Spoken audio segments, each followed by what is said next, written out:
disclaimer on continue on with what Sarah said. We don't endorse anybody.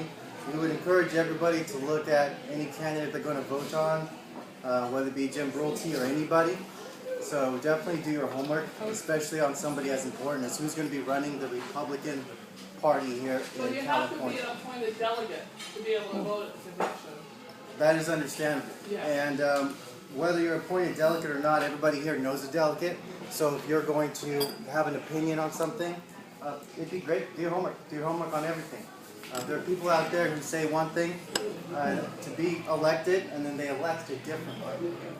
So in our Republican Party, we definitely need to restructure it to be stronger and more, what Jacob and I like to say, constitutionally consistent. And so in order to bridge the gap between when Anthony Silva comes here, we came up with a little constitutional consistency exercise. And who in here would like our national government to be more constitutional? Okay. Would it be a stretch to say you want them to be strictly constitutional? I do, 100%. All right. And how many of you in here are pissed off at the hypocrisy of the left? and it just, you want to pound your head because they don't even realize how hypocritical they are. And it drives us nuts. A good example would be abortion and individual liberty. Right? You say that to them, they wouldn't get it. People in here get it. The left always says they're for individual liberty. But yet, they're not for individual liberty because the baby's liberty doesn't care. It doesn't matter to them. So they're incredibly hypocritical on that side. Another good example, Harry Reid, who leads the Senate, spent over 15 years, the majority of his senatorial career, authoring a bill to audit the Federal Reserve, the world's largest bank, the Federal Reserve.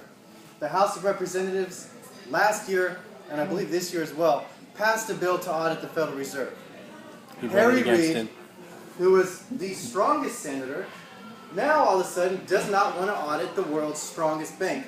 And he will not allow that bill to be voted on. Again, hypocritical. Liberals like to chastise George W. Bush for drinking in his younger years. Okay? Whatever. But they stay silent on Barack Obama and his drug use. And one of my favorite, this is my favorite hypocritical stance of the liberals and the Democrats when it comes to affirmative action. It's the most racist legislation in the world.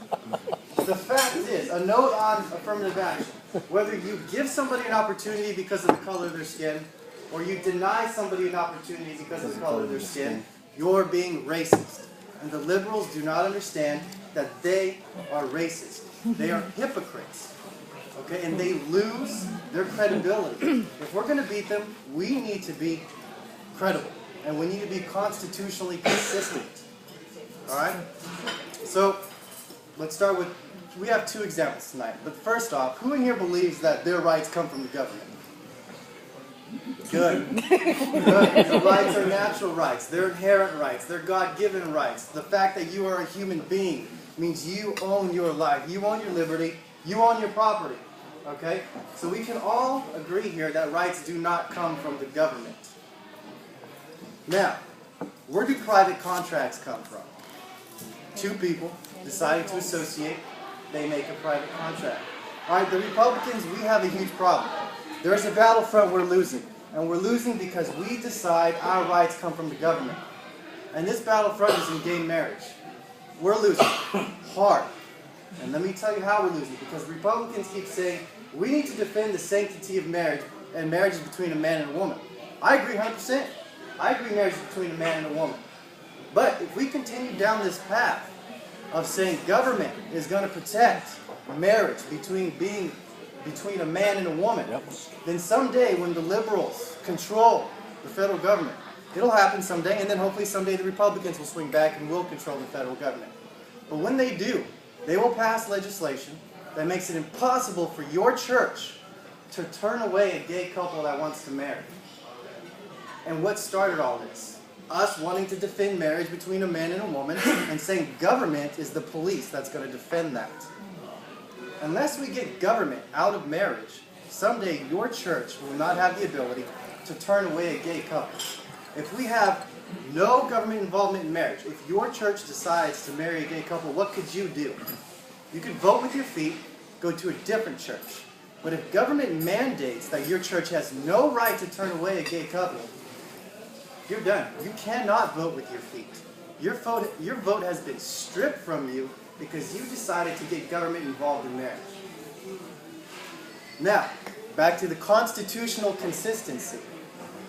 Can anybody point to me in the Constitution where it says the federal government has the authority to be involved in marriage? Nope. Please, we're Republicans, we're constitutionalists. Can anybody tell me? You can't find it because the fact is, marriage is a religious institution. It has nothing to do with government. And if we turn this argument around, and we can go to the LBGT crowd, and we can say, look, I'm on your side. I believe your rights do not come from the government. And you have a right to life, liberty, and property just like I did. Join me in this fight, and government will no longer stop you. But at the same time, government is not going to be able to tell me what to do. We can win on this front. It's very simple. We can court them, they'll be on our side, and we win in multiple ways. One, we have more people voting for us. Two, we have less government. And three, our churches will have the liberty to do what they want, which means they will not marry gay couples. So, once again, I challenge you to be constitutional. I'm not advocating gay marriage. I believe marriage is between a man and a woman. But furthermore, it's a religious contract. It's a contract between you and your spouse, you and your family, you and your church, you and your community, you and your kids, not the government. Let's get government out of it and we'll win. If we keep government in it, we're going to lose. So that's the first constitutional consistency challenge. Another one would be, who would agree we have a huge gang problem in the United States? I do. Especially here in Stockton. I mean, it's like you want to go to college here in Stockton, get in a gang. Teach everything you need to know about Stockton. So we need to do something about gangs. And we hear this all the time. We need to do something. We hear solution after solution after solution. Well, you can't solve something unless you know what caused it. So let's step back in history for a second. Way back in history. In the year 1900, we had 2 to 5% of the United States population that was addicted to drugs. All right? There was rampant drug use. And we had a murder rate in 1900 of 1.2 per 100,000 people. In 1914, Congress passed the Harrison Narcotic Act, which made lots of drugs illegal. And our murder rate in 1914 was 5.9 per 100,000 citizens. Now what happened between 1900 and 1914 was a lot of states were going through this Puritanism, and they were outlawing these drugs that at once were not legal, but they were not illegal. The government simply did not take a stance. So they were outlawing lots of drugs, and they were outlawing alcohol. A lot of individuals, states and counties. So you kind of had an organized crime running around because there was money to be made. Don't fool yourself. Gangs are about money, not about territory. They're all about money. So in 1914, Congress passed this law. Crime was going up. Before Prohibition and the 1914 Harrison Narcotics Act, there were 4,000 people in our federal prisons. By 1932, there were about 27,000. Our prisons were skyrocketing in population. In 1920, when Prohibition was passed, our murder rate was 8.1 per 100,000 people. In 20 years, we went from 1.2 per 100,000 people to 8.1. Alright? The price of beer increased by more than 700% during Prohibition. The price of brandies, over 400%. The price of distilled spirits, 270%. The fact is, people were going to get their alcohol, they were going to get their liquor. Government wasn't going to stop them. But what government did was succeed in taking money out of their pocket. And they weren't even taxing it. Not that I want government to tax everything, but they weren't even taxing it. People were still getting their alcohol. And the fact is the alcohol was less safe because there wasn't free market competition.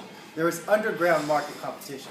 There were criminals created out of non-violent laws. Alright? And Most estimates are that alcohol that was being sold during Prohibition was 150% more potent than alcohol before Prohibition. So not only was it more expensive, it was 150% stronger. So you had people with less money drinking the same amount, getting hammered, and then, go to jail. Creating a criminal class out of non-violent crimes. Well, the murder rate in 1933 reached 9.7 per 100,000 people. Again, it kept going up. But in 1933 also is when Prohibition ended, okay? And by 1958, the murder rate was down to 4.5 out of 100,000 people. Dramatic decrease. Dramatic. But what's the difference between those politicians who passed Prohibition and our current day politicians who passed what we know as the war on drugs? Those politicians in 1920 understood that the Constitution gave them no authority to outlaw alcohol. So what did they do? They passed a constitutional amendment because they respected the Constitution. And that's how they outlawed alcohol. Well, America came to its conclusion, came to its senses, and decided, hey, people want to drink, they're going to drink, you're not going to stop them. So we got rid of Prohibition. And now we have what we call the war on drugs. The World Health Organization did a study of legal and illegal drugs of all the civilized industrial nations. And America, by far, has the highest level of cocaine and marijuana use of all the industrialized nations. Our national drug control budget is $16 billion a year. $16 billion, every single year, that the government puts into trying to essentially control people, something we're supposed to be against. And furthermore, we'll go back. Since the inception of the drug on war, the United States has spent $1 trillion fighting this, quote, this war on drugs. This war on drugs. We've spent $1 trillion fighting this. The Office of National Drug Control Policy estimates that 330 tons of cocaine get shipped into the United States every single year, 20 tons of heroin, 10 tons of methamphetamines, 110 tons of methamphetamines every single year get shipped into the United States. And the numbers on marijuana can't even be calculated, because not only they're brought in, they're grown locally. You can't calculate it. The United States has 5% of the world's population and over a quarter of its prison population. We spend on average $35,000 a year to incarcerate these people. These people who commit nonviolent crimes. We spend $11,000 a year on students, but yet we spend $35,000 a year on somebody who wants to go smoke a joint. Does it make sense to me? No. Does it make sense to you? That's up to your decision. But if we're going to be constitutionalists, well then let's be constitutionalists. Do you see anywhere in the Constitution where it gives the federal government the authority to regulate drugs? No. Were all these drugs around back when the Founding Fathers established the Constitution? Yes. Marijuana is nothing new. It is as old as time. If I'm not mistaken, they write about it in the Bible. So we have 2.3 million criminals in our jails. Over 500,000 are because of these nonviolent drug uses. All right? Again, unconstitutional. If we're going to be respected, we should be consistent. Now, I'm not saying legalize drugs. Far from it. What I'm saying is, it's not constitutional. Let's leave it up to the states to decide. We could have 50 individual laboratories of states deciding what is the best drug use policy. What best benefits my citizens? And if California is doing something wrong, and they look across to Idaho, and we see that Idaho has totally different drug policies, and their people are doing less drugs, then maybe California will learn from that. But under our current federal system, under our current war on drugs, which every single Republican national candidate seems to endorse, unconstitutionally, there is no innovation. The whole point of the Constitution is federalism. Each individual state has the right to decide what to do with itself, aside from the powers it granted the federal government. In Article 1, Section 8 of the Constitution, if we're going to be conservative, and we are going to embrace federalism, freedom, then let's do it. let's stop being hypocrites. And let's challenge these Republicans when they say stuff like, I believe marriage is between a man and a woman. Okay, how are you going to defend it? There's two routes. One, you're going to lose. I guarantee it. If you keep the state in it, you're going to lose. The other route is freedom.